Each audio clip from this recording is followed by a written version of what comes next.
เต้มีเพื่อนแบบไมเคิลอาดาโมนี่มันเกิดขึ้นได้ยังไงฮะก่อนแบงค์โลมึงจะแตกให้กูสอนไหมเป็นยังไงบ้างฮะการได้เจอกับโอ้โหโปรระดับท็อปของเมืองไทยในเกมที่แบบ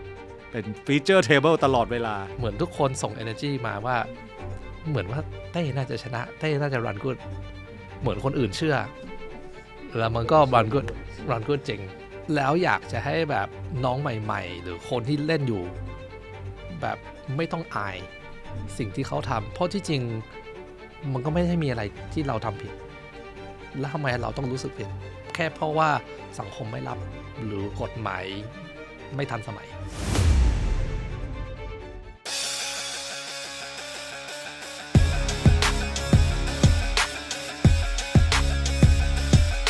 ยินดีต้อนรับเข้าสู่เทน่าตักทอล์คครับคุณผู้ชมครับพบกับผมยุทธนาบุญน้อมเช่นเคยฮะวันนี้คนที่เราจะพูดคุยด้วยนะฮะก็ถือได้ว่าเป็นพี่คนหนึ่งในวงการโป๊กเกอร์นะครับเราคุยกับหลายคนมาก็เคยได้รับคำแนะนำหรือบางคนอาจจะเรียกได้ว่าเคยเรียนวิชาฝึกวิชากับพี่คนนี้มาเลยนะครับเขาคนนี้อยู่ที่อันดับที่3ใน Thailand All Time Money List อยู่นะครับแต่ว่าโอ้โหจำนวนแชมป์นี่13แชมป์149 ITM นะฮะของผมตอนนี้ขาดอีกแค่ประมาณ145ก็จะเท่าแล้วนะครับอีกไม่นานดังนั้นก็ขอเชิญพบกับพี่ชายแห่งวงการโป๊กเกอร์ไทยครับโปเต้พัชระวงศ์วิชิตสวัสดีครับก็เป็นอย่างนั้นจริงๆใช่ไหมหลายๆคนเรียกพี่หลายๆคนก็เคยเรียนกับโปเต้มาด้วยใช่ไหมฮะไม่ได้หลายขนาดนั้นครับแค่ลูกศิษย์จริงๆก็มีแค่สองคนที่แบบตั้งใจมากๆแล้วก็อยู่ในบ้านกับอีก 3-4 คนช่วงหนึ่งผมก็ถือว่าเป็นลูกศิษย์คนหนึ่งฮะถึงแม้ว่าจะมีเวลาสอนผมแค่ประมาณ45วินาทีแต่ว่าก็ถ้าจำกันได้ตอนนั้นที่ผม ITM ครั้งแรกนะฮะผมก็เดินไปถามโปเต้ว่าเล่นยังไงต่อดีครับตอนนั้นผมเหลืออยู่ประมาณ15 Big Buy ฮะโปเต้บอกว่า Pocket 10 ขึ้นไป All In อย่าเล่นฟลอปเป็นอันขาดนะฮะ Pre Flop เท่านั้นนะฮะประมาณนี้ครับนั่นคือวิชาที่ผมจดจำจนถึงทุกวันนี้เมื่อไหร่ที่สแต็กผมเหลือ15 Big Buy ผมจะนึกถึงหน้าโปเต้ขึ้นมาทันทีเลย Pocket 10 ขึ้นไปครับซึ่งก็ไม่รู้ยังใช้ได้อยู่หรือเปล่าใช้ได้ยังใช้ได้อยู่นะนี่เรนไทท์มากเลยโอเคถ้างั้นเลยก็เริ่มต้องคงเริ่มตั้งแต่ปีที่เข้าเริ่มแข่งขันโป๊กเกอร์ฮะแข่งมานานแค่ไหนยังไงล่ะครับอันนี้มันเบลอนิดนึงนะครับเพราะว่าผมเล่นแคชเกมก่อนแล้วก็หยุดไปสักพักแล้วก็ย้ายมาอยู่เมืองไทยแล้วคือตอนนั้นเนี่ยเริ่มต้นที่ออสเตรเลียใช่ไหมฮะใช่ซึ่งมันสามารถเล่นแคชเกมได้มันถูกกฎหมายใช่จริงๆเวลามันแปลกสำหรับผมเวลาแบบอยู่เมืองไทยเขาบอกว่ามันถูกกฎหมายมันผิดกฎหมายที่นู่นอ่ะมันไม่เคยผิดกฎหมายแล้วอยู่ดีมันถูกกฎหมายแล้วคุณเล่นได้มันถูกตลอดเด็กเล่นไพ่ในแบบในโรงเรียนเขามีไพ่เอาไพ่ไปโรงเรียนเล่นกันเลยแบบมันไม่ได้แบบอะไรแปลกเลยทำไมผมไม่รู้มาก่อนงั้นผมจะไปเรียนที่ออสเตรเลียโอเคครับก็ผมคิดว่าเอาจริงน่าจะเริ่มทัวร์เริ่มจริงๆน่าจะประมาณ2014-15ครับก็ประมาณ13ปีไม่ถึง10 ปีประมาณ10 ปีเล่นทัวร์จริงๆครับเป็นยังไงบ้างครับการประสบการณ์การสตาร์ทเล่นทัวร์ครั้งแรกจากคนที่เล่นแคชเกมมาก่อนน่าจะเล่นไทท์เกินไปในทุกช่วงทุกแนวเลยผมคิดว่าเพราะว่าแคชเกมไม่มีแอนตี้แล้วสแต็กมันดีฟเวลาเราช็อตเราไม่เคยดูชาร์ตตอนนั้นไม่ได้ปรับเกมดีเลยอะไรตัดสินใจให้เปลี่ยนจากการเล่นแคชเกมมาสู่การเล่นแบบทัวร์นาเมนต์นะน่าจะเป็นความตื่นเต้นนะครับความไม่ใช่แบบลุ้นชนะได้รางวัลเหมือนโรลเลอร์โคสเตอร์แคชเกมมันไม่ค่อยตื่นเต้นว่าเหมือนเดิมมันเหมือนทำงานเข้าออฟฟิศตอนนั้นมีความคิดแบบอยากเป็นนักโป๊กเกอร์อาชีพไหมฮะตั้งแต่ปีแรกเล่นแคชเกมแล้วอยากจะเป็นนักอาชีพ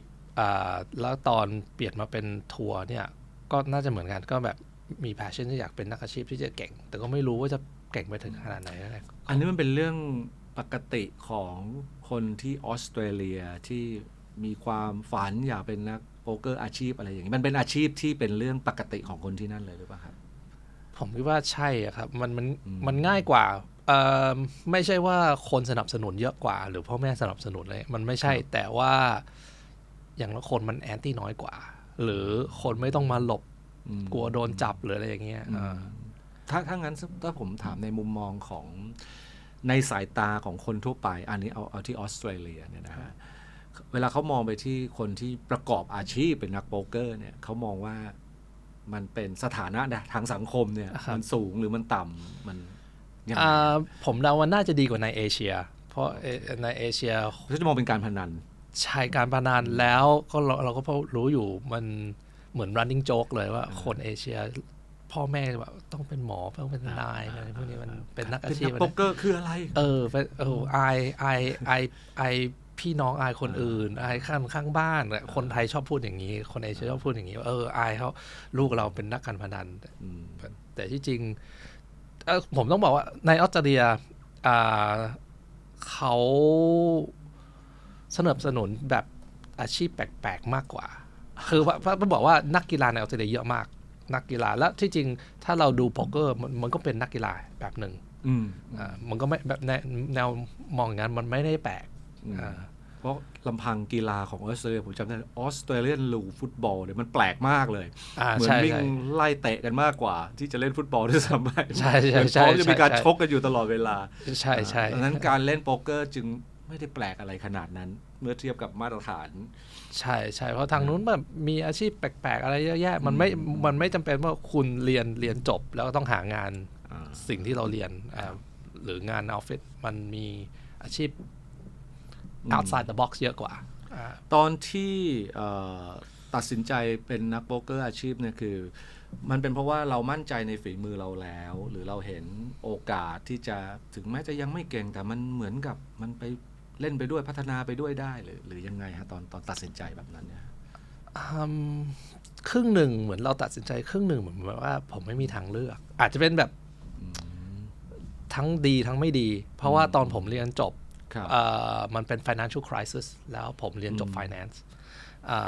คะแนนก็ไม่ได้ดีขนาดอะไรก็แบบหางานยากแล้ว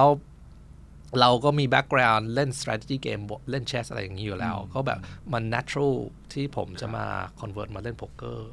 ชอบเล่น strategy game อยู่แล้วแล้วการที่เราไม่ค่อยมี option ที่เลือกทางอื่น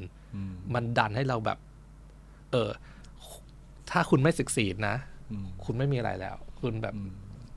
เป็นแบบรายได้น้อยแบบก็แบบมันดันมันต้องศึกษาแล้วถ้าผมดูอย่างเงี้ยมันเหมือนคล้ายๆนักอาชีพกีฬาแบบคนบราซิเลียนเตะฟุตบอลเก่งหรือคนไทยเตะเป็นนักมวยใช่ก็เหมือนแบบว่า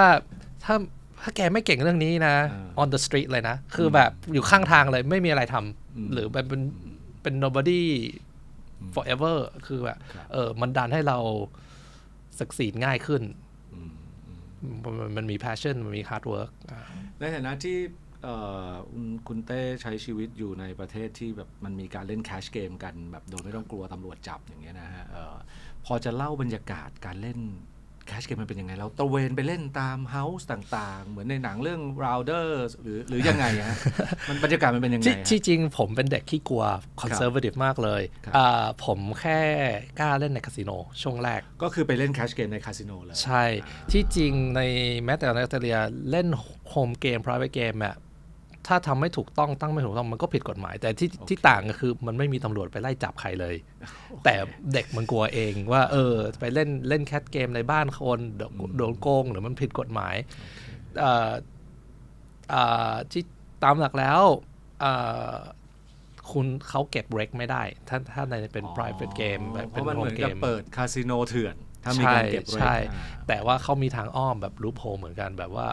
เขาเก็บชั่วโมง20เหรียญ25เหรียญค่าเช่าแอร์ค่ากินข้าวอะไรเงี้ย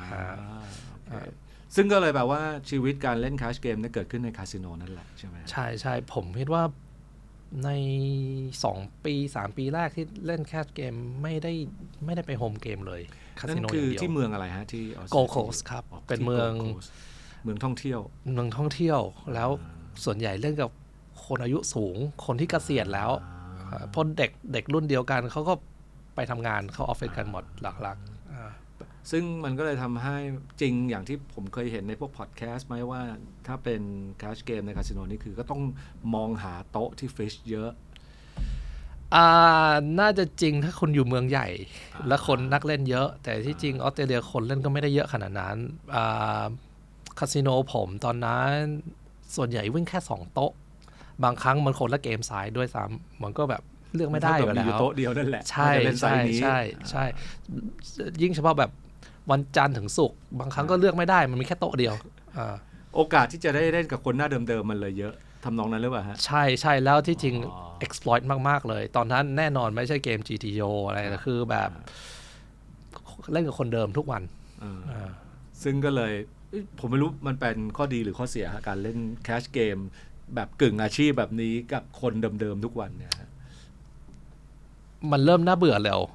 ต้องบอกอย่างนี้แต่ว่าถ้าเราเป็นคนที่ปรับตัวเก่งกับเกมเราอ่านคนเก่งโดยผมคิดว่าผมอาจจะเก่งเรื่องนี้หน่อยตอนแรกผม exploit เยอะมากเลยแบบfull top pair ตลอดเวลาคนนี้แปดไม่ต้องคิดมากอะไรเลย full เขามีอย่างน้อย top pair top kicker ทุกครั้งก็แบบ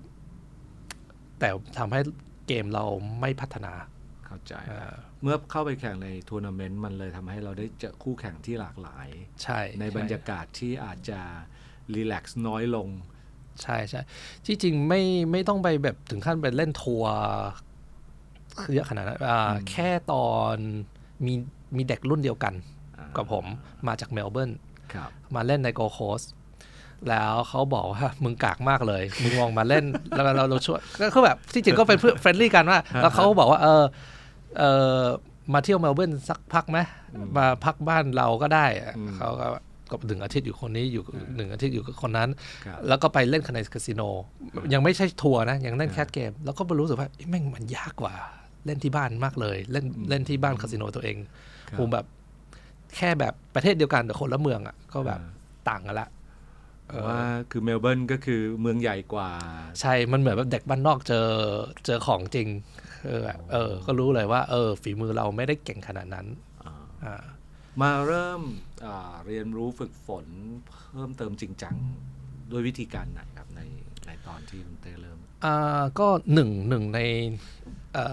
เพื่อนคนนั้นที่จะมาจากเมลเบิร์นสักพักเขาก็เสนอว่าให้เขามาสอนเราเล่นโป๊กเกอร์เก่งขึ้นไหมหลักๆเขาสอนทัวร์แต่เขาก็สอนทุกโป๊กเกอร์แหละก็นั่นก็เป็นถือว่าเป็นอาจารย์แรกของผมแล้วผมจากเล่น buy in 500 เหรียญเล่นแคสเกม500 เหรียญแล้วมาปรับมาเล่นออนไลน์หลักๆเล่น buy in ทีละ3 เหรียญออนไลน์แบบต้องปรับตัวคือแม้แต่เรามีแบงก์โรเป็นหลักแสนเหรียญแล้วแต่ว่าต้องมีวินัยแบบต้องเริ่มใหม่เพื่อที่จะได้เอาความรู้ที่เรียนมาใหม่มาทดลองใช้จริงใช่ก็แบบเป็น learning curve จริงๆตอนนั้นที่เริ่มเรียนเนี่ยโค้ชคนแรกเนี่ยเขาสอนเป็นสไตล์แบบเป็น GTO หรือว่าเป็นแบบสมัยนั้นไม่มีใครรู้จักคำ GTO เลยเพิ่งมาทีหลังใช่สมัยนั้นเพื่อนก็สอนจากความรู้เขาจากคนที่เขาปรึกษาด้วยก็เขาก็มีครูของเขาอีกทีหนึ่งด้วยก่อนที่จะมาถึง GTO เขาสอนอะไรกันฮะมันนานมากเลย10 กว่าปีแล้วเขาก็สอนเขาก็โชว์เขาไม่ได้ใช้ solver เท่าไหร่เขาก็ให้ความคิดตัวเองมันเหมือนแบบสอนโดยไม่มีหลักฐานไม่มี science ที่จะสอนแล้วก็แบบต้องไว้ใจว่าเขาเก่งแต่ว่าเหตุผลเขาดีแล้วก็โอเคหลักๆเหตุผลเขาดีแล้วก็เจอแบบนี้ควรเล่นอย่างนี้เพราะอย่างนี้อะไรแบบนี้ใช่พัฒนาขึ้นเยอะไหมฮะเมื่อได้พัฒนาขึ้นมาระดับหนึ่งแต่ก็ช้าหน่อยก็ปรับตัวยากด้วยช่วงนั้นแล้วการที่โปเต้มีเพื่อนแบบไมเคิลอาดาโมนี่มันเกิดขึ้นได้ยังไงฮะโอเคก็ชีวิตผมมันไปต่อชัปเตอร์เป็นไทม์ไลน์ยาวมากหลังจากคนนั้นคนแรกชื่อบอบบี้ที่ช่วยผมบอบบี้แทงคนนั้นก็หยุดเล่นโป๊กเกอร์แล้วแล้วเหมือน กำไรเล่นออนไลน์มันไม่ค่อยดีแบบมันน้อยมากแล้วผมก็ย้ายมาอยู่เมืองไทยแล้วสักพักก็แบบเล่นโป๊กเกอร์น้อยลงเกือบจะแบบหยุดเล่นแล้วจะหาอย่างอื่นทำแต่ก็ไม่มีอะไรทำแล้วก็เพื่อนก็กลับมาชวนผ่านไปเกือบ2 ปีเพื่อนก็ชวนมาเล่นทัวร์อะไรอีกเราก็ไปทัวร์แล้วรอบอันนี้เรียกว่าไปแบบอีกรอบหนึ่งสเตจ2ก็ไปเจอทัวร์หนึ่งเจอไมเคิลประเด็นไมเคิลมีแบ็กกราวด์เล่นเชสด้วยก็ผมก็แบบอยู่ดีก็ไปทักผมเห็นว่าสงสารน้องคนหนึ่งดูเหมือนเด็กเนิร์ดมาแคลมาเล่นมาแคลเขาไม่รู้อะไรแบบไม่รู้ทางอะไรแบบเขามากับพ่อเขาด้วยแบบไปฮัลโหลเขาหน่อยแบบช่วยเขาหน่อยแล้วประเด็นไปเซิร์ชเขาใน Facebook แล้วก็ทำไมมันมี mutual friend เยอะมากเลยตอนนั้นเพื่อนในสังคมโป๊กเกอร์ก็ไม่ได้เยอะทำไมประเด็นเขาเล่นเชสด้วยก็แบบmutual friend เยอะแล้วก็แบบคุยกันถูกคอมากเลยแล้วก็สนิทกันมากเร็วมากตอนนั้นเขายังไม่ได้เป็นโปรเหรอฮะเขาเป็นโปรแล้วที่จริงตอนนั้นอ่ะเขาเริ่มดังในออนไลน์แล้วแต่เราแค่ไม่รู้จักเองแค่เราไม่รู้จักเราฟิชเกินเราไม่ค่อยอยู่ในสังคมฟอรัมอะไรคุยกันแต่ที่จริงเขาเริ่มสร้างชื่อเขาแล้วในออนไลน์ที่จริงตอนที่ผมเจอเขาเนี่ยน่าจะมีคนมาเสนอเป็นลูกศิษย์ให้เขา10 กว่าคนแล้วแต่เขาไม่รับสักคนเขาไม่แคร์ที่จะสอนแล้วก็สนิทกันไปสักพักแล้วตอนนั้นผมยังเป็น winning player แต่น่าจะแบบไม่ได้เก่งขนาดนั้นไม่ได้พิเศษอะไรแล้ว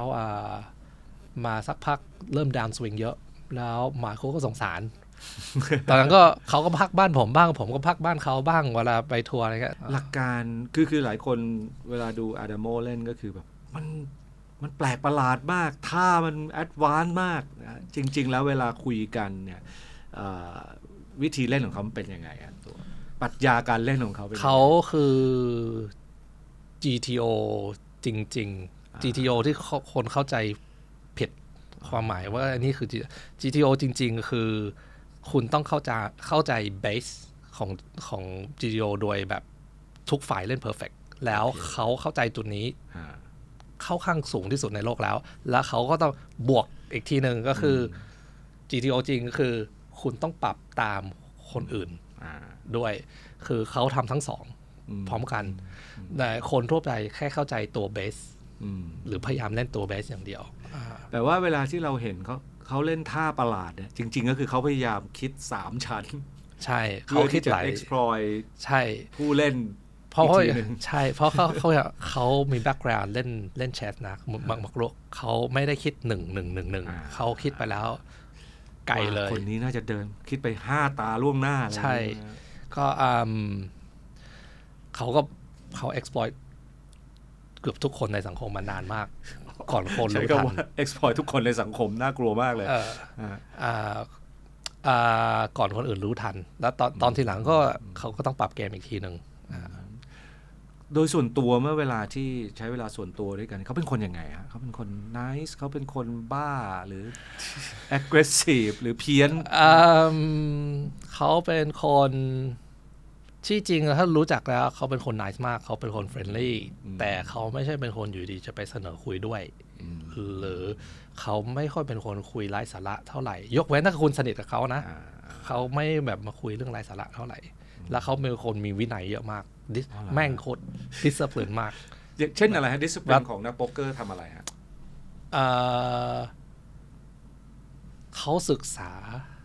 แบบตั้งใจศึกษาแล้วมีความชอบศึกษาเขาศึกษาเยอะกว่าเล่นโดยที่แบบทุกคนพูดได้คุณสมควรศึกษา2 เท่า2 เท่าที่จะเล่นเวลาเล่นไม่มีใครทำหรอกผมรู้จักนักโป๊กเกอร์มาไม่รู้กี่คนเป็นนักอาชีพหลายคนโอ้ไม่มีใครทำได้หรอก1-1ก็ไม่มีใครทำเขาทำจริงเขามีช่วงสักปี2 ปีที่เขาอยู่บ้านผมในเชียงใหม่แบบอยู่ตลอดเลยเขาไม่ออกห้องเขาออกห้องกินข้าวแล้วก็กลับเข้าไปแล้วก็ศึกษาต่อการคำว่าศึกษาเขานี่คือเปิดคลิปการแข่งขันของคนอื่นๆดูอะไรอย่างเงี้ยนะเขาวิ่งซิมเองแล้วเขาจะดูศึกษาเขาก็มีเทคนิคการเรียนของเขาส่วนใหญ่เขา self learning แล้วเขาก็จะมีอาจจะมี conference call กับ1 หรือ 2 คนที่เป็นคนเก่งมากๆเหมือนกันแล้วก็แลกความคิดกันแล้วอันที่ คนอื่นไม่รู้จริงๆอะคือเขาเมื่อก่อนโป๊กเกอร์สตาร์เป็นหลัก Final Table รายการใหญ่ๆอ่ะเขาจะมีรีเพลย์และเห็นไพ่ของนักเล่นทุกคน คือวันต่อไปเขาจะเปิดรีเพลย์ Final Table เขาจะเป็นชั่วโมงทุกวันเลยนะ เขาจะไปดูว่าทุกคนอะเล่นยังไงตรงบน Final Table คือเขารู้ว่าตามหลัก GTO ตามซิมเล่นผิดถูกเล่นถูกเป็นยังไง ถ้าเกิดเป็นโรบอทสู้โรบอทแต่เขาก็จะดูนิสัยของคนทั้งนักอาชีพทั้งไม่ใช่นักอาชีพแล้วเขาก็จะดูการไพ่เปิดแบบเพราะว่ารีเพลย์ไพ่มันโชว์ไพ่หมดเขาก็จะดูนิสัยแล้วเขาก็จะจำเทรนด์คือเขาเป็นคนพิเศษมากนะคือคนทั่วไปทำแล้วจะไม่เห็นแพทเทิร์นแต่เขาจะแบบเขาเป็นจีเนียสนะเขาแบบเป็นคนฉลาดมากๆแล้วนั่นก็เป็นอันเนี้ยน่าจะเป็นเรื่องลับหน่อยที่คนไม่ค่อยรู้ว่าเขาทำแต่ว่าคือต่อให้รู้แล้วก็ไม่น่าจะทำอะไรได้ครับเพราะว่าถ้าเกิดเขาขยันขนาดนั้นเนี่ยยกเว้นว่าเจอเขาแล้วเราต้องเล่นแบบเป็นบ้าไปเลยอะฮะไม่ให้เขาจับทางอะไรได้เลยก็ ผมว่าถ้าเกิดคุณเจอคนแบบอย่างเงี้ยก็แนะนำว่าอย่าปรับเกมตัวอะไรหรอกก็เล่นตามมาตรฐานเขาจะเอาเปรียบเราน้อยถ้าเรายิ่งปรับตัวเยอะนะมันยิ่งโดนเยอะโอเคเจอกันอาดาโม ไม่เคยเห็นว่าผมเล่นยังไงหรอกว่าผมไม่เคยเข้าฟีเจอร์เทเบิลสบายใจได้รอดไหมฮะมือใหม่เจออาดาโมนี่รอดไหมที่จริงผมรันกูกับเขาผมน่าจะเป็นคนไม่กี่คนในโลกที่อวดได้ว่าผมชนะเขาใน Heads Up Match เยอะกว่าแพ้กับเขาเหรอเป็นช่วงแรกแต่เล่นกันไม่กี่ครั้งเล่นกันขำๆกับเกมแล้วแบบไม่จำ5 เหรียญ10 เหรียญต่อเกม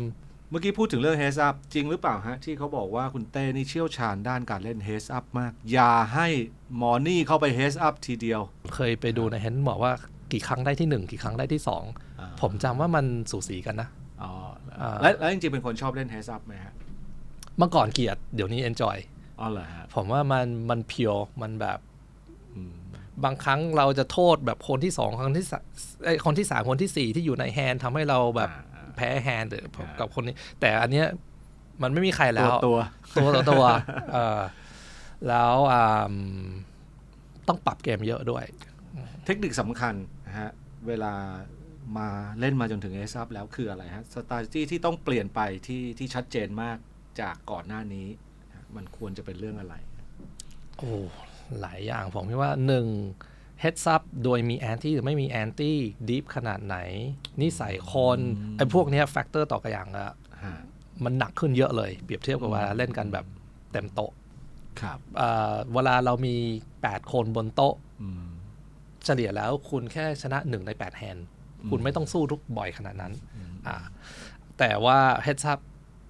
คุณจะหมอบและให้คนอื่น take care ว่าคนนี้ไม่ exploit โต๊ะคนอื่นไหนถ้าคุณไม่หยุดเขา exploit โต๊ะก็คือเขา exploit เราคนเดียวแหละคุณก็ต้องสู้ก็คือเล่นบ่อยขึ้นต้องเล่นทุกแฮนด์ต้องเล่นทุกแฮนด์ก็หรือเกือบทุกแฮนด์ถ้ามี anti แล้วมี position ก็คือทุกแฮนด์โอเคผมต้องไปดูเยอะขึ้นแล้วล่ะท่านมันใช้เลขเยอะมากเวลาเล่น Heads Up ถ้างั้นถ้าให้ categorize สไตล์การเล่นของคุณเต้เองตอนนี้เป็นแบบ modern poker หรือเป็น old school ครับผมเหมือนแบบเป็นไซเคิลในชีวิตเลยแบบไซเคิล of life เมื่อก่อนผมที่เล่าบอกว่าผมเล่นแคชเกมผม exploit เยอะมากเลย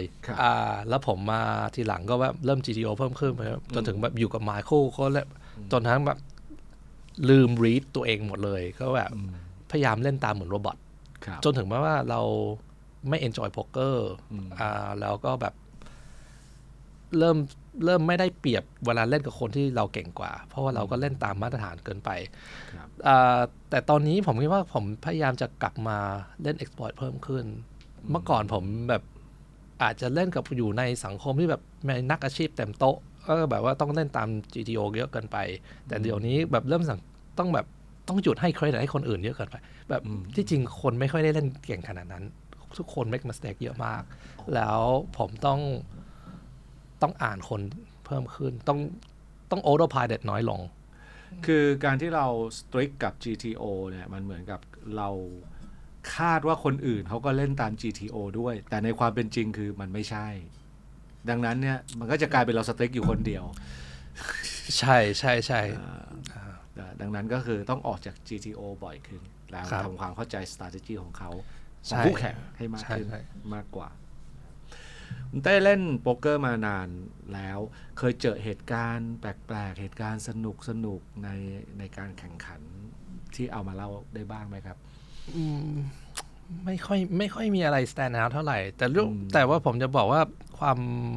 confident ของคนหรือว่าโชคของคนมันเหมือนแบบ เมื่อก่อนเป็นคนไม่อยากจะเชื่อเรื่องsuperstition หรืออะไรอย่างนี้นะ หรือว่าไม่มีคนนี้โชคดีคนนี้โชคร้าย แต่ว่าในชีวิตประสบการณ์อีกแบบหนึ่งเลยว่ะแบบเวลาคนทุกคนบอกว่าคนนี้โชคดีแม่งเหมือนโชคดีจริงว่ะคือแบบคือเขาพูดก่อนนะ แล้วมาเล่นกับเขา ครับ แม่งมันติดเซตบ่อยจริงวะ คือแบบหรือว่ามันซักเอาบ่อยตลอดแบบเห็นrunner อะไรแบบ มีคนหนึ่งมีท็อปเซตแล้วคนหนึ่งมีไม่มีอะไรเลย มีแบบมี6แจ็คแล้วฟลอปมาคิง8 4อีกคนหนึ่งมีท็อปเซตคิงคนหนึ่งมีอะไรไม่มีอะไรเลย คือมี6 in between 8 กับ 4 แล้ว all in ตอน flop แล้วก็ runner straight ก็คือแบบโอเค ก็ไม่อยากเชื่อแต่มันก็เหมือนจริงนะ บางคนก็ลัคกี้จริง เวลาเจออะไรอย่างนี้ถ้าแล้วเราจะทำยังไงฮะเจอคนโชคดีมากๆอย่างเงี้ยครับ จริงๆ เรา ผม จะ ไม่ ปรับ ปรับตัวครับผมเองไม่ปรับตัวนะ ผมก็แบบเล่นเหมือนเดิมดูว่าจริงหรือเปล่า แต่ไม่รู้ว่าบางครั้งถ้าเราเชื่อกันไปมันจะมี energy ที่แบบ manipulate reality หรือเปล่าไม่เอาเนี้ยไปแปลเองนะภาษาไทยผมพูดในภาษาไทยไม่ได้ คือถ้าสมมุติว่าเราไปเชื่อในเรื่องดวงเกินไปแล้วเดี๋ยวมันจะกลายเป็นส่งพลังลบหรือบวกที่มันไม่จริงให้กับเราเกินไปอะไรทำนองเนี้ย ใช่ใช่แล้วแต่บางคนอาจจะเชื่อว่าถ้าเรามี energy เยอะมากอาจจะเปลี่ยน outcome ในโลกจริงด้วย นี่มันโจซิงฉือเลยฮะเนี่ยครับจงขึ้นมาจงขึ้นมาแล้วก็ขึ้นมาจริงๆมันคือ feeling นี้เหรอฮะ ผมไม่ได้บอกว่าผมเชื่อนะ โอเค แต่ผมว่าบางครั้งมันมี feeling โอเคผมว่าอะไรก็ได้ที่ทำให้เรามั่นใจใช่ไหม ครับ แล้วก็จงใช้วิธีนั้น ครับ มีไพ่ที่ชอบเป็นพิเศษไหมครับถ้าไม่นับพรีเมียมแฮนด์ มีครับมีแจ็ค9 สูตร แจ็ค9 สูตรทำไมครับ ใช่ มันดียังไง ทุกคนชอบพูดถึงแจ็ค10 สูตรยิ่งเฉพาะคนที่แบบแตะช็อตเด็กอะไรอย่างนี้ แต่ว่า ครับ แจ็ค9 สูตรนี่ผมชอบมาตลอดแล้วก็รู้สึกว่ารันดีมาตลอดนะในเมมโมรีแบบ straight flush แรกในชีวิตในเล่นในคาสิโนก็เป็นแจ็ค9 สูตร4 bet bluff flop มาking queen 10 ฮะ ดอกเดียวกันหมดเรามี straight flush แล้วแล้วก็คิดอยู่ว่าเฮ้ยแล้วเราชนะเงินยังไงใน4 bet pot อีกคนหนึ่งจะมีอะไรให้จ่ายเราว่ามีไม่กี่แฮนด์ตอนนั้นคิดอยู่จะเอาเงินจะยัดเงินเข้าไปในพอตนี้ ตอนคิดไอ้คนนั้นโอเอ็นแล้วอ๋อเหรอก็เสียใจด้วยนะคุณรองเดดคือแบบก็แบบรันกูดกับแฮนด์นี้ตลอด คือในทางทฤษฎีในทาง GTO จริงๆแล้ว9แจ็คซูตมันโอเคไหมฮะ จริงๆมันโอเคมันเล่นเกือบดีเท่ากับแจ็ค10 สูตรแหละแล้วมันจะติด straight จะติด nut straight หรือใกล้ nut straight บ่อยกว่าแฮนด์อื่นแล้วคุณภาพที่มันติด one pair top pair มันมี draw นะมันเล่นสนุกด้วยผมว่าequity มันก็โอเค แต่ว่ามันเชื่อในเรื่องเหนือจริงมากกว่าคล้ายๆกับชอบ9แจ็คซูตเนี่ยโดยไม่ได้อิงกับทฤษฎีใช่ไหมฮะที่คุณเต้ชอบเนี่ย ไม่ผมแค่ ชอบ favorite hand โอเค มันเล่นสนุก มีนักโป๊กเกอร์ที่ชื่นชอบเป็นพิเศษไหมครับ ก็มีมาร์โคดามโมอันนี้ว่ามีหลายอันมันคือแม้แต่ถ้าเขาไม่เป็นเพื่อนเรา แต่ผมโชคดีผมได้รู้จักเขาไม่ใช่เป็นคนเปิดเผยให้สังคมรู้จักเท่าไหร่ แต่ว่าผมรู้จักเขาแล้วแบบมันน่านับถือ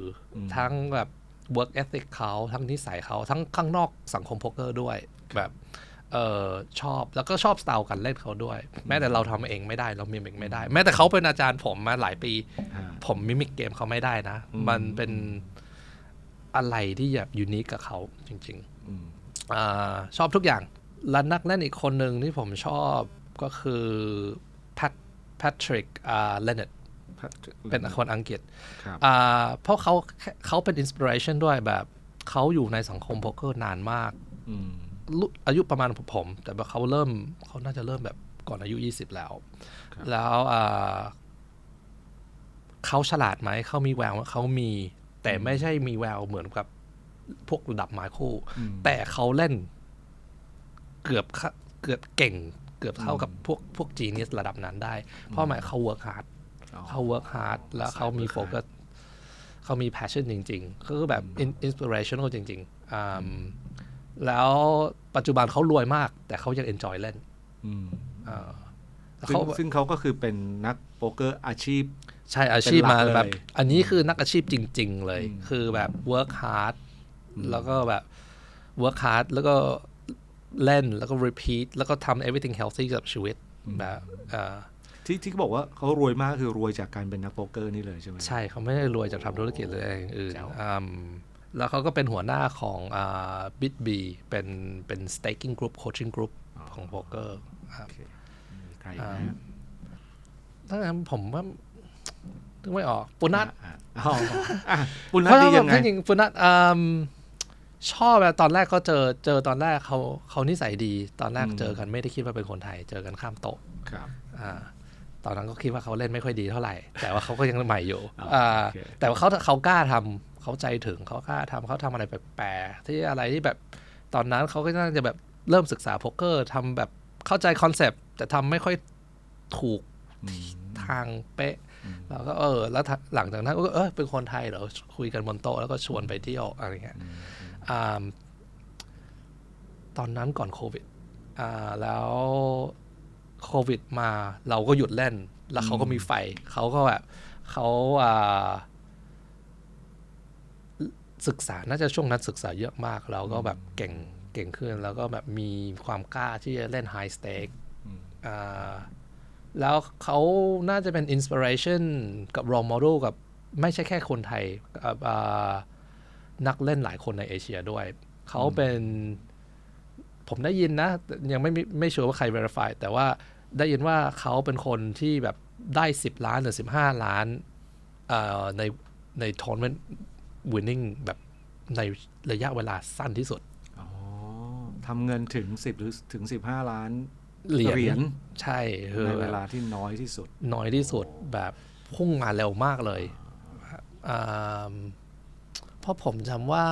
เหมือนเขายังอยู่ข้างหลังเต็นท์ตอนปีหลังโควิดแล้ว WSOP กลับมาแล้วเหมือนตอนนั้นเขายังอยู่ข้างหลังเต็นท์แล้วผมอยู่1เต็นท์อยู่2แล้วตอนนั้นเต็นท์มีแค่แบบล้านกว่าอะไรเงี้ยแล้วปูนัทยังไม่มีถึงล้านแล้วอยู่ดีก็แบบพรวดปุ๊บ3 ล้าน4 ล้านแล้วอยู่ดีก็15 ล้านวันหนึ่งเปิดมา15 ล้านเกิดขึ้นเร็วมากเลยวะแล้วเขาก็ศึกษาแล้วก็เป็นคนเฟรนลี่ที่จริงเขาเป็นคนvery approachable แต่ดูผมเดาว่าคนข้างนอกดูเขาว่าไม่ใช่แบบ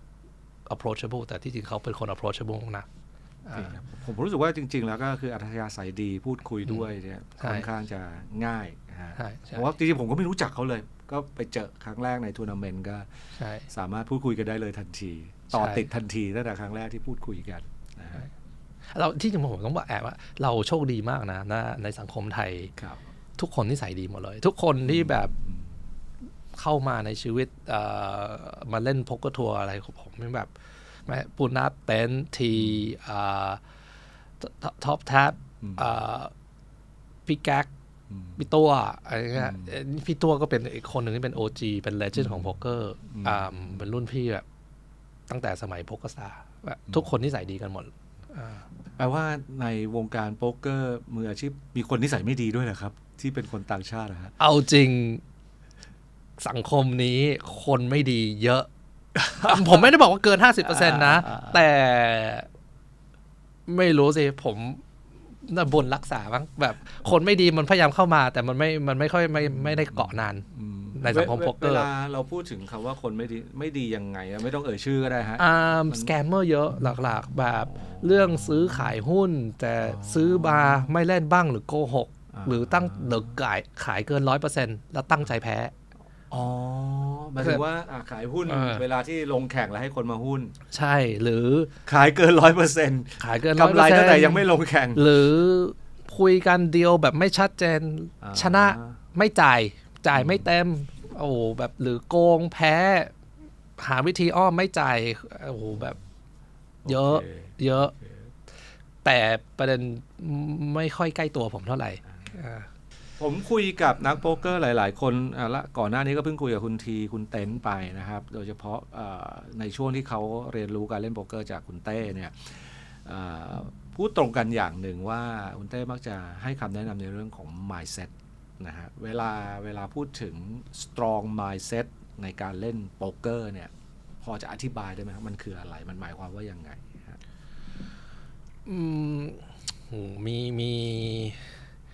มี confidence ผมว่าความมั่นใจตัวเองที่จะเล่นเกมตัวเองแม้แต่ว่าไม่ใช่ว่าเกมดีที่สุดต้องมั่นใจในตัวเองอันนี้สำคัญมากwork ethics การต้องเข้าใจว่าบางครั้งอ่ะแม้แต่เรา run bad หรือแม้แต่ไอ้คนหนึ่งเล่นไม่ดีเราไม่ต้องเสียแรงโฟกัสพวกนั้นหรอกเพราะมันไม่ได้ช่วยเราต้องโฟกัสกับว่าเราเปลี่ยนอะไรกับตัวเองได้เรา improve ตัวเองได้ยังไงและอันนี้ principle นี้ผมชอบมากเพราะมันไม่ใช่แค่โป๊กเกอร์อย่างเดียวมันทุกอย่างในชีวิตเลยเราอย่าไปเปลี่ยนสิ่งที่เราเปลี่ยนไม่ได้ใช่และสิ่งที่เราเปลี่ยนได้คือตัวเรานี่แหละใช่แล้ว mindset เราแบบเราจะ unhappy หรือ happy คนอื่นบังคับไม่ได้นะคนติดคุกไม่มีที่เที่ยวเขาอาจจะมีความสุขเยอะกว่าคนที่อยู่ข้างนอกแล้วรวยมันอยู่กับ mindset แล้วก็อันนี้ยากหน่อยอันนี้เข้าใจยากนะต้องรู้ว่าอะไรจริงไม่จริงในสังคมโป๊กเกอร์แล้วที่จริงมัน expand beyond poker ด้วยก็คือแบบคุณดูออกยังไงว่าคนนี้เล่นดีเล่นไม่ดีคนนี้สอนดีคอนเซปต์ดีหรือไม่ดีคนนี้ run good หรือไม่ run good คือคุณต้องแยก reality มาจาก perception อธิบายยากหน่อยผมก็ mindset นี้อันนี้สำคัญแบบมันช่วยยังไงแบบว่าถ้าคุณเล่นผิดมาตลอดแต่ประเด็นคุณ run good คุณจะสอนว่าตัวเองจะ reinforce ว่าตัวเองอะเล่นถูกเล่นดีมาตลอดแต่ที่จริงคุณกำลังจะลงทางผิดมากนะแล้วมันจะวันข้างหน้ามันจะเจ็บมากแต่ถ้าคุณจับตัวไม่ได้อ่ะมีปัญหาคือคุณอาจจะแค่ดวงดีในบางวันแล้วเข้าใจไปว่าวันนี้เราเล่นดีใช่อธิบายง่ายๆใช่แล้วก็ไอ้ perception ก็คือโหก็วันนี้ฉัน run good เหลือเกินแปลว่าฉันต้องเล่นดีแน่เลยใช่แต่ไม่ใช่บางทีแค่คุณดวงดีเท่านั้นเองก็แบบหรือคิดเป็นถ้า business อาจจะเป็นแบบเรา invest ในอะไรบางอย่างที่เป็น bad investment แต่มันโชคดีมันอาจจะชนะครั้งแรก2ครั้งแรกแล้วเราคิดว่าหรือเราจะลงทุนในคนนี้ต่อไปเราอาจจะได้กำไรมาล้านหนึ่งครั้งแรกแล้วเราก็ลงทุนกับคนนี้ไปเรื่อยๆวันหนึ่งเราอาจจะเสีย10ล้านกับคนนี้แต่ที่แล้วความจริงคือเขาเป็น bad investment มันจึงอาจจะแปลว่าอย่าไปมองที่ผลแต่ให้มองที่เหตุแล้วใช่คือเขาอาจจะชนะในวันนี้แต่จริงๆเขาเล่นดีหรือเปล่ามันอาจจะเป็นคนละเรื่องกันเพราะว่าเราต้องโฟกัสกับว่าเราจะ repeat result ได้ขนาดไหนพูดทางนี้มันเข้าทางพุทธมากเลยนะครับซึ่งได้ยินมาว่าคุณเต้เองนี่ก็มีไปปฏิบัติธรรมด้วยแหละถึงขั้นนั้นเลยเหรอฮะจริงๆผมไม่ถือว่าผมถือศาสนาอะไรเลยนะแต่ว่าก็เพื่อนคนเขาก็บอกมาไปลองนั่งสมาธิใน meditation center อะไรอย่างนี้ผมก็ลองไปแล้วก็เปลี่ยนชีวิตจริงอ๋อเหรอครับเปลี่ยนคุณเต้จริงจังขนาดไหนฮะในเรื่องการไปนั่งสมาธิจริงจังมากแต่ว่าในประมาณ10วันที่ผ่านมานี่นั่งน้อยมากแต่ว่าช่วงแรกนั่งเยอะคำว่าเยอะนี่คือแบบประมาณยังไงครับ ทุกวันวันละ ทุกวันวันละประมาณ2ครั้ง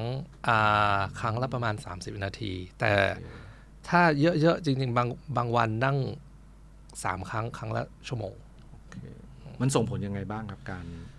นั่งสมาธิอย่างจริงจัง ส่งผลอะไรหนึ่งเรามีวินัย มีความตั้งใจถ้าจะสังเกตผมนะ ก่อนไปนั่งเนี่ยไม่ค่อยมีวินัยเรื่องออกกำลังกายเรื่องการกิน อาจจะทำได้ไม่กี่วันแล้วมันก็หลุด แต่หลังออกมานี่แบบ ผมเกือบไม่ดื่มเลย แล้วก็ไม่ค่อยออกกำลังกายเมื่อก่อนเดี๋ยวนี้ออกกำลังกายแบบน้ำหนักลดมาตั้งเยอะดูนี่ผมรู้สึกได้ฮะ ก็แบบimprove self improve ตัวเองเยอะเพราะมันมีวินัยถ้าเราไม่มีวินัยมันทำทุกอย่างยากส่งผลต่อโป๊กเกอร์ด้วยไหมฮะส่งถึงโป๊กเกอร์ตอนนี้เวลาโป๊กเกอร์รันแบดผมก็โอเคบางครั้งก็รู้สึกไม่ดีนิดหน่อยแต่มันผ่านเร็วมากเมื่อก่อนอาจจะทิลต์นานหรือแบบกลับห้องเศร้าอะไรเงี้ยแต่เดี๋ยวนี้ก็มันผ่านเร็วมันผ่านง่ายบางครั้งก็โดนแบดเวทก็เฉยซึ่งการกลับมาจากจะเรียกว่าอะไรเป็น retreatment ครั้งนี้หรือเปล่าเรียกว่าอย่างนั้นได้ไหมใช่ผมเรียกว่าเป็น meditation retreat แล้วก็ทำให้คว้าแชมป์เป็น The Master Table ของเทราตักเลยใช่รายการนี้คือ1วันหลังผมออกมาอ๋อเหรอฮะใช่โอ้โหนี่แบบยังแบบ fresh มากใช่ผมต้องรีบบินมาเพื่อมาเล่นรายการนี้เลยเป็นยังไงบ้างฮะการได้เจอกับโอ้โหโปรระดับท็อปของเมืองไทยในเกมที่แบบเป็นฟีเจอร์เทเบิลตลอดเวลาก็สนุกดีวันนั้น enjoy แต่ว่าคือจริงผมเป็นแบบเหมือน happy positive มากเลยหลังออกมาแบบอาทิตย์แรกวันแรกแบบโหแบบเจออะไรก็แฮปปี้คุณทิวผมไม่ได้รถติดยิ้มในรถคือเหมือนคนเมายาจริงๆแต่ว่าคือไฮจากการนั่งสมาธิใช่แล้วแบบก็แล้วไม่ได้แคร์ว่าผลวันนั้นหรือจะเป็นยังไงถ้าเราจะตกคนแรกเลยแต่ประเด็นก็แบบแฮปปี้แล้วก็มันก็รันกูดเหมือนรู้สึกว่าเหมือนนะคือเหมือนที่พูดเหมือนทุกคนส่ง energy มาว่าเหมือนว่าเต้น่าจะชนะเต้น่าจะรันกูดเหมือนคนอื่นเชื่อแล้วมันก็รันกูดจริงตอนที่หลังแบบไพ่มันก็มาบ่อยแม้เรานำหรือเราตามก็ชนะทุกครั้งก็ง่ายใครอยากเห็นนะฮะอาการของคนที่เพิ่งออกมาจากการนั่งสมาธิอย่างจริงจังแล้วเล่นโป๊กเกอร์ดีขึ้นอย่างไรก็ไปดูย้อนหลังได้นะครับThe Master Table ครับขอโทษแล้วอีกอย่างหนึ่งที่ช่วยเรื่องนั่งสมาธิคือเรามี clarity เวลาเราคิดมันใสมันชัดเจนมันชัดไม่ว่าจะเป็นเรื่องอะไรไม่ใช่แค่เรื่องโป๊กเกอร์ด้วยใช่ไหมใช่มัน less distraction ตัดสิ่งรบกวนออกไปเหลือแต่เรื่องที่ควรจะต้องโฟกัสจริงๆซึ่งเหมาะมากกับการใช้กับโป๊กเกอร์นะที่มันนิดสมาธิมากๆนะมีถ้วยรางวัลหรือว่าทัวร์นาเมนต์ไหนที่เป็นเป้าหมายสูงสุดของคุณเต้ไหมฮะในการเล่นโป๊กเกอร์เขาน่าจะเหมือนทุกคนผมว่าอยากชนะ WSOP Main Event นั่นคือ The Dream จากเป็นนักเล่นโป๊กเกอร์นะต้องเป็น number one dream กับทุกคนชนะ Triton ก็ดีแต่ผมว่ามันก็ยังไงก็ต้องเป็นรองMain Event WSOP Main Event ทำไมฮะถ้าอธิบายให้กับคนที่อาจจะยังไม่ได้รู้จักรายการนี้ดีนะหนึ่งมันเหมือนเป็นโอลิมปิกของกีฬาเราแล้วแต่มันจัดทุกปีไม่ใช่ทุก4ปีแล้วคนทั่วไปจะถือว่าเราเป็น World Champ สำหรับปีนั้นทุกคนยอมรับว่านี่คือถ้วยที่สำคัญที่สุดใช่เป็นเกมที่มีดวงไม่มีใครบอกไม่มีใครคุณชนะไม่มีใครจะบอกว่าคุณเก่งที่สุดอันนี้เราไม่ได้พูดถึงว่าคนนี้ก็เหมือนแบบทัวร์เล่นฟุตบอลอะไรเงี้ยทีมที่ชนะเราไม่ได้บอกว่าทีมนี้เก่งที่สุดนะอาจจะเก่งที่สุดแต่ว่าเราว่าเขาเป็น World Champ ก็เนี่ยถ้าเราชนะได้เราเป็น World Champ มันไม่เจ๋งแล้วคุณเป็นนักกีฬาหรือเป็นนักแข่งอะไรเนี่ยคุณจะหวังอะไรสูงกว่าเป็น World Champion ก็จริงซึ่งในมุมมองของนักโป๊กเกอร์ทั่วโลกก็ยอมรับเรื่องนี้ร่วมกันว่า WSOP ใช่เป็นผมว่าส่วนใหญ่คนจะยอมรับว่าคนที่ชนะMain Event จะเป็น World Champion แล้วโอ โอเคแน่นอนไอ้10 ล้านเหรียญหรือ อะไร ก็ไม่ได้เสียหายที่จะได้มาด้วย ใช่ ก็โอเค โอเคเหมือนกัน สำหรับผมแล้วเนี่ยได้มาสัก5 ล้านแล้วไม่ได้เบสก็โอเคไม่เป็นไรฮะยกเบสเลตให้ก็ได้ถ้าเจอกันเฮดซับนี่ผมยอมแพ้แล้วแบ่งตังค์เลยนะฮะแล้วเอาถ้วยไปเลย โอเคค่ะ โอเค แต่ทุกคนก็อยากชนะโดย ก็ แบ จริ บ งก็จริงใช่ เออ ถ้าสมมุติได้ขึ้นมาจริงๆนะฮะมองอนาคตตัวเองยังไงคือรีไทร์เลยไหมฮะฉันได้เบสเลตแล้วหรือเพราะว่าแบบมันสูงสุดแล้วนี่แล้วมันจะไปไงต่อฮะได้เบสเลต WSOP แล้วก็คือ1ก็แน่นอนเราเป็นห่วงเรื่องเงินน้อยลงในชีวิต2ตอนนี้เพราะว่าผมช่วยเรื่องโป๊กเกอร์กับประเทศไทยผมว่ามันน่าจะช่วยเยอะมากถ้าผมหรือคนไทยสักคนชนะmain event มันจะน่าจะดัน legalization ของประเทศไทยหรือดันโปรโมทโป๊กเกอร์ในประเทศไทยเยอะมากแล้วอันนี้ต้องบอกว่ามันมีความภูมิใจ beyond เป็นนักเล่นคนหนึ่งด้วยเพราะตอนแรกๆเรามาเล่นโป๊กเกอร์เราทำแค่มันเป็น selfish game มากเราทำให้เพื่อตัวเองรายได้ให้ตัวเองแต่นี่เป็นอะไรบางอย่างที่เราชนะได้เราช่วยตัวเองแล้วเราช่วยสังคมเราด้วยมันเป็น opportunity จริงๆที่แบบช่วยคนอื่นด้วยช่วยสังคมก่อนหน้านี้ผมเพิ่งคุยกับโปรทีแล้วก็โปรเตนเนี่ยนะฮะทุกคนก็พูดถึงโปรเต้ว่าโอ้เป็นคนแบบเปิดมุมมองใหม่ให้กับการเล่นโป๊กเกอร์แล้วก็ให้เคล็ดลับให้เทคนิคมากมายนะฮะงั้นถ้ามองกลับไปที่น้องๆ2 คนนี้นะฮะเขาเป็นนักโป๊กเกอร์ที่เป็นยังไงบ้างฮะโปรทีนี่เป็นยังไงบ้างฮะคิดว่าทีเมื่อก่อนผมชอบว่าผมคิดว่าเขาไทป์ไปหน่อยแล้วเต้นสลับกับทีคือสอนคนนี้พร้อมกันเลยนะรับมาพร้อมกันคนละแนวกันนะคนละนิสัยกันมากเลยแต่เขาเข้ากันมากดีกันมากคนหนึ่ง tight คนหนึ่ง loose aggressive แล้วแต่เขาไม่ get work ทั้งคู่เลยแล้วถ้าดูนิสัยคนก็เหมือนกันแต่นี่จะทำ project business project อะไรจะทำหรือเรื่องการเที่ยวพร้อมทำพร้อมลุยไม่ได้คิดเรื่อง downfall เท่าไหร่ทีต้องรอบคอบถ้าอย่างนี้เกิดขึ้นนะถ้าเกิดเราขาดทุนนะถ้าเราเจออย่างนี้แต่ครับแต่ที่จริงทีเขาแอบมีสปิลด้วยเขาหาจังหวะของเขาโดยส่วนใหญ่ก็ timing ดีที่จะเป็น aggressive โอเคฟังดูอย่างนี้เหมือน2 คนนี้จับขยำรวมกันแล้วบาลานซ์กันออกมาน่าจะกำลังดีใช่ไหมฮะใช่ถ้าเกิดมีทีมแบบเล่นกันแบบ heads up ที่แบบช่วยหรือว่าแบบปรึกษากันได้ใน1 hand 2 คนนี้จะเข้ากันมากไม่เถียงกันตายเลยแหละฮะคนนึงรู้คนนึงไทยน่าจะเถียงกันเยอะ แต่ว่าช่วยกันเขาน่าจะหาทางไปกันได้ต่างกันเขาต่างกันมากก็น่าจะทำให้หา balance กันได้ครบทุกด้าน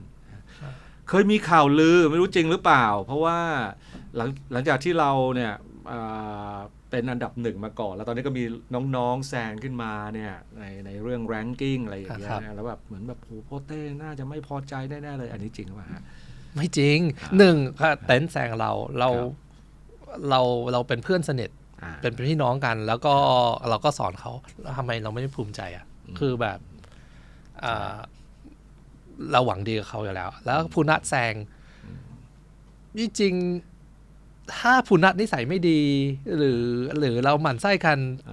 ข้างนอกอยู่แล้วอาจจะมีความไม่พอใจแต่ว่าผมพูดเต็มใจเลยผมโอเคมากที่เขาแซงผมจริงๆเหมือนเป็น less stress ด้วยแบบให้คนอื่นไปโฟกัสกับภูนัทให้เขาเป็นคนเป็น role model ให้กับชาวไทยเพราะเขาเป็น role model จริงแล้วเขาก็เก่งเขา deserve ที่แบบเป็น number one เขาขยันแล้วผมเอง ก็แบบไม่ได้มีใจที่จะเป็นแบบแข่งเป็นเหมือนเป็นนักกีฬาเหมือนเมื่อก่อนแล้วแบบไม่ผมตอนนี้ก็ไม่ได้ถือว่าตัวเองเป็นนักอาชีพแล้วก็แบบเล่นอยู่แต่ไม่เล่นเยอะเหมือนเมื่อก่อนแล้วก็ไม่ได้แบบศึกษาเหมือนคนเล่นกีฬาแล้วแค่ตีอย่างเดียวลงสนามอย่างเดียวแต่ไม่ได้เข้าจิมไม่ได้มีโค้ชไม่มีอะไรแล้วเล่นเพื่อความสนุกใช่ความสนุกกับเข้าสังคม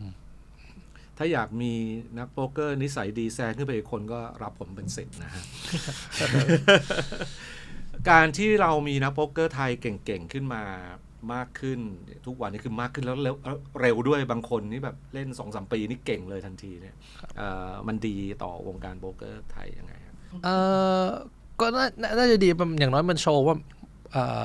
your dream can come true ความฝันเรามันเป็นจริงได้แล้วไม่จำเป็นต้องใช้เวลานานขนาดนั้นโป๊กเกอร์เป็นกีฬาหรือเป็นอาชีพที่โตเร็วระยะเวลาสั้นได้เปรียบเทียบกับอาชีพอื่นถ้าเหมือนแบบว่าเราเป็นพนักงานออฟฟิศก่อนเราจะได้โปรโมชั่นจะได้ขึ้นมาเป็น executive หรือไปโอ้โห10 ปีบางครั้งอะไรเงี้ยแต่ว่าโป๊กเกอร์ถ้าคุณสะสมแบงก์โรลแล้วก็ฝีมือคุณขยับเกมขึ้นมาได้แบบจาก1/2 มา2/4อันนี้แบบขึ้นมาเร็วขึ้นแบบทุก2 เดือนอาจจะขยับครั้งหนึ่งได้คือแป๊บเดียวมัน exponential growth คือแป๊บเดียวใน2 ปีคุณอาจจะเล่นมาจาก5 บาท 10 บาทมาเล่นได้500 1,000 ได้คือแบบแล้วในสังคมไหนคุณโต100 เท่าได้ในแบบ1 ปี 2 ปีซึ่งฟังอย่างนี้ก็แปลว่าไม่สายที่จะเริ่มต้นเล่นเพราะว่าไล่ทันกันเร็วมากอันนี้ผมว่าป๋าเนี่ยเป็นคนที่มี mindset ดีมากสำหรับโป๊กเกอร์นะถ้าวันไหนป๋าแบบตั้งใจครับผมว่าไปได้ไกลแต่ว่าทุกคนที่ได้เร็วนะผมสังเกตช่วงที่เขาได้เร็วกับโป๊กเกอร์อ่ะเขาเอาโป๊กเกอร์เป็น number one focus ที่ผมไปได้เร็วปุณะไปได้เร็วก็คือเราทิ้งทุกอย่างอะตอนนั้นอะมันไม่ได้แคร์ relationship กับคนนี้กับคนนั้นหรืองานอย่างอื่นโฟกัสเล่นโป๊กเกอร์ first แล้วมันไปเร็วแต่ว่าถ้าเรามีอย่างอื่นกังวลมันก็ยากมันเหมือนเด็กทำไมเด็กเรียนอะไรเร็วเพราะมันไม่ได้เป็นห่วงหาเงินหรือว่าที่พักที่อยู่หรืออะไรหมายความว่าไงครับโปเต้ก็เลยจะบอกว่าถ้าผมลาออกจากงานตอนนี้แล้วจะรับผมเป็นศิษย์อะไรอย่างนี้เหรอครับ ผมไม่รับเสร็จแล้วแต่ว่าผมช่วยได้นะครับเตรียมช่วยได้เข่าหน้าประตูบ้านแล้วนะฮะโอเคพูดเล่นนะพูดเล่นปัจจุบันนี้คอมมูนิตี้โป๊กเกอร์ในประเทศไทยโตขึ้นมากแล้วก็เริ่มมีการมันเป็นธรรมดานะฮะก็คือนิสัยแบบเมาส์กันเหมือนเพื่อนๆกันก็เริ่มมีเอาแบดบีทมาแชร์กันเมาส์กันหรือว่าบางทีก็เริ่มมีการบูลลี่กันด้วยอันนี้รู้สึกยังไงบ้างครับกับสิ่งที่เกิดขึ้นแบบนี้หนึ่งผมเป็นคนไม่ค่อยชอบbad beat story เท่าไหร่แล้วเราจะเห็นว่าหลายคนอ่ะชอบมา disguise มาหลอกว่าขอมาปรึกษาหน่อยว่าเล่นนี้เล่นดี improve ยังไงแต่ผมฟังไปสักพักนี่มึงแค่มาเล่า bad beat story ให้กูฟัง แค่อยากระบายแบบผมมีคู่ A ผมสมควรคอ all in จุดนี้คุณมาเล่าแค่เพราะคุณคอคุณแพ้คุณไม่ได้มาถามว่า improve เกมยังไงมัน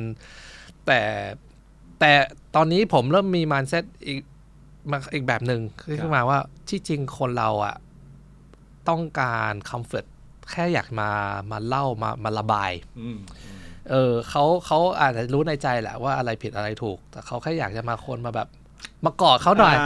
มาปลอบใจเขาหน่อยเพิ่งโดนแต่ผมก็เข้าใจเพราะตอนนี้ถึงว่าเป็นคนเกษียณแล้วไม่ใช่เป็นนักอาชีพแล้วแต่ตอนเป็นนักอาชีพนี่แข็งเรื่องนี้มากเป็นคนใจดำเรื่องนี้เพราะว่าอาจารย์ผมก็แบบคนใจดำเรื่องนี้มากเขาไม่ชอบเรื่องแบดบีทอย่ามาเล่าแบดบีทให้ฟังใช่แล้วตอนนั้นสังคมนักอาชีพที่ผมอยู่อ่ะไม่มีใครเล่าเรื่องแบดบีทมันก็แบบอ๋อเหรอฮะอันนี้มันเป็นเหมือนแบบเราจะเป็นปรับเป็น mindset ที่ผมว่าดีส่วนหนึ่งก็คือไม่ต้องมาเสีย energy เสียแรงที่มาคุยเรื่องไร้สาระ ปัญหาคือมันมี build up trauma ที่แบบไม่มีใครมาฟังมันต้องการใครมาฟังบางครั้งเราต้องการคนมาฟังหน่อยถ้าช่วยได้ก็อาจจะช่วยนิดนึงแต่อย่าทำบ่อยใช่ใช่เพราะเดี๋ยวเราจะต้องแบกรับพลังลบนั้นกลับบ้านไปด้วยใช่ใช่เป็นใช่เลยอย่างผมจะฝากคนที่ฟังนะครับผมไม่มายที่มาคุยเรื่อง poker story หรือความแบบขอมารับใจอะไรหน่อยโอเคแต่ว่าใช่เรื่อง bad beat หรืออะไรแต่ต้องหา timing หน่อยนะครับแบบผมเจอมากแบบ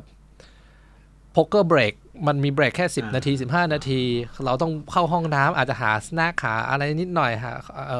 หรือแบบอยากจะผ่อนความเครียดแป๊บนึงอยากจะอยู่เงียบๆแล้วคุณคิดว่าจังหวะเนี้ยผมอยากจะมาฟัง bad beat หรือเปล่าหรือคือ